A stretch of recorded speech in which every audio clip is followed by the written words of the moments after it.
Seigneur et Maître de ma vie, ne m'abandonne pas à l'esprit de paresse, de découragement, de domination ou de vaines paroles. Fais-moi la grâce à moi qui suis ton serviteur de l'esprit d'intégrité et d'humilité, de patience et d'amour. Oui, Seigneur, accorde-moi de voir mes fautes et de ne pas juger mon frère, ô toi qui es béni dans les siècles des siècles.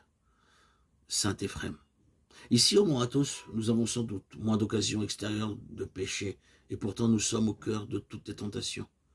Tu ne t'imagines pas quel combat il nous faut mener. Le désert, tu le vois dans la vie de saint Antoine, et l'arène où l'homme s'affronte aux démons et aux assises démoniaques de ce monde. S'il en sort vainqueur avec la grâce de Dieu, c'est le monde entier qui est purifié. Le moine doit être un point de lumière, prémisse de la création nouvelle. Nous avons surtout à lutter contre les pensées mauvaises. Le péché ne commence que lorsque nous y consentons. La prière nous aide à détruire le mal à sa racine, dès qu'il se propose de façon souvent imperceptible à notre liberté. Le nom de Jésus, c'est le rocher sur lequel il faut écraser la tête des enfants de Babylone, c'est-à-dire les mauvaises pensées, dès qu'elles apparaissent dans notre esprit.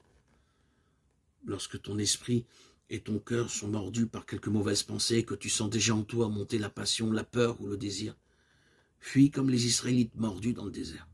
Regarde le serpent d'airain que Moïse avait dressé sur la montagne. Nombre 21:8. Regarde Jésus-Christ sur la croix. Et tu seras guéri du venin des serpents spirituels injectés dans ton cœur. Écoute ce que dit encore un de nos pères à ce sujet. Quand on se moque de toi, fixe les yeux sur lui. Lui aussi a été déshonoré pour toi. On l'a même traité de démon.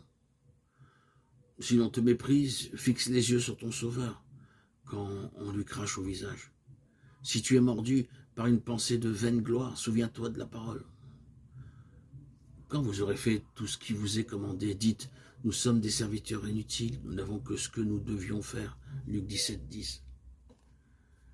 Si d'autre part, tu es tenté de mépriser ton frère, parce qu'il est faible et pécheur, fixe les yeux sur celui qui a manifesté davantage de sollicitude pour les pécheurs, les publicains, les prostituées, que pour les justes qui n'ont pas besoin de conversion.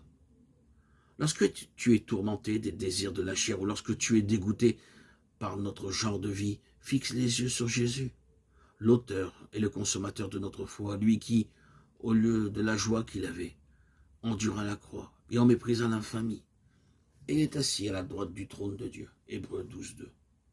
Regarde sans cesse la croix et la gloire de celui qui habite ton cœur. Et le venin des serpents sera sans puissance. Et jusque-là, dans les replis secrets de ton âme, resplendira la lumière de ton Dieu.